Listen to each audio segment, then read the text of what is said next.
CM KCR రాష్ట్రంలోని రైతులకు రుణమాఫీ ప్రకటించడం, టీఎస్ఆర్టీసీని ప్రభుత్వంలో విలీనం చేయడం పట్ల హర్షం వ్యక్తం చేస్తూ హైదరాబాద్ వనస్థలిపురం రైతు బజార్ వద్ద ఎల్బీనగర్ నియోజకవర్గ బీఆర్ఎస్ పార్టీ ఇన్ఛార్జ్ ముద్దగౌని రామ్మోహన్ గౌడ్ ఆధ్వర్యంలో కేసీఆర్ చిత్రపటానికి పాలాభిషేకం చేశారు.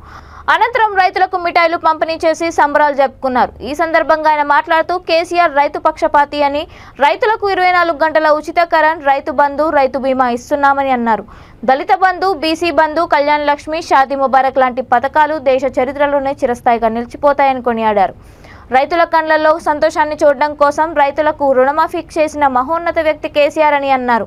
కార్యక్రమంలో మాజీ కార్పొరేటర్లు వజీర్ ప్రకాష్ గౌడ్, రమణారెడ్డి, విఠల్ రెడ్డి, లక్ష్మీ ప్రసన్న, బీఆర్ఎస్ నాయకులు, ఉద్యమకారులు, కార్యకర్తలు పాల్గొన్నారు.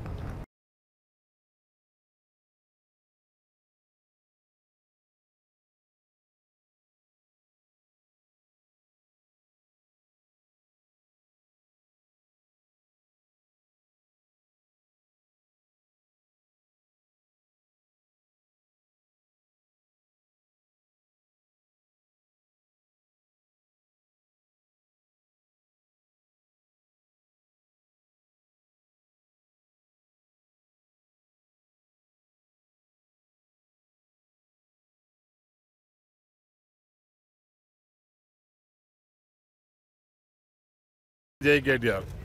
మరి ఈరోజు చాలా సంతోషమైన రోజు.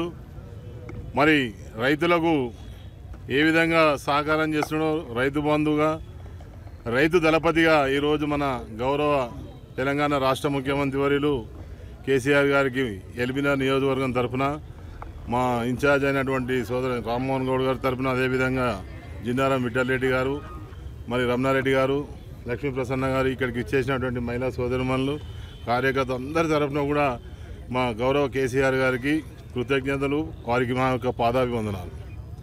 మరి ఈరోజు చూసినట్టయితే తెలంగాణ రాష్ట్రంలో సాగు భూమిని ఏ విధంగా అయితే పైకి తీసుకొచ్చిండో, బీడువాడినటువంటి భూములన్నీ కూడా సాగు కోసం తీసుకొచ్చినటువంటి చర్యల్లో భాగంగా రైతులకు రుణమాఫీ అంటే అది మామూలు విషయం కాదు. ఏ రాష్ట్రం కూడా తీసుకునే నిర్ణయాన్ని దాదాపు 19,000 కోట్ల రుణమాఫీని 30 లక్షల జనానికి ఈరోజు అందే విధంగా తీసుకుంటే వారికి నిజంగా కూడా మేమందరం కూడా మనస్ఫూర్తిగా పాలాభిషేకం చేస్తూ పాదాభివందనాలు తెలియజేస్తూ, మరి అదేవిధంగా మరి ఆర్టీసీని కూడా ప్రభుత్వంలో విలీనం చేయడం అంటే అది మామూలు విషయం కాదు. గతంలో పాలకులను చూసినట్టయితే ఎవరు కూడా అలాంటి సాహసోపేతమైనటువంటి నిర్ణయాలు తీసుకోలేదు.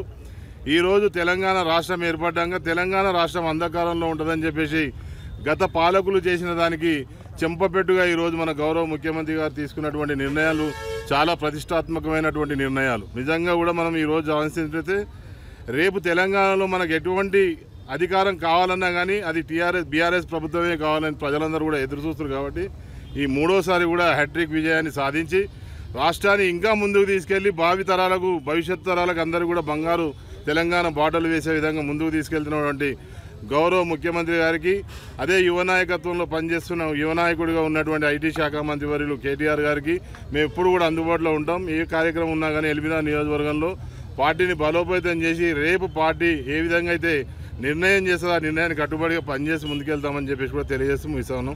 జై తెలంగాణ.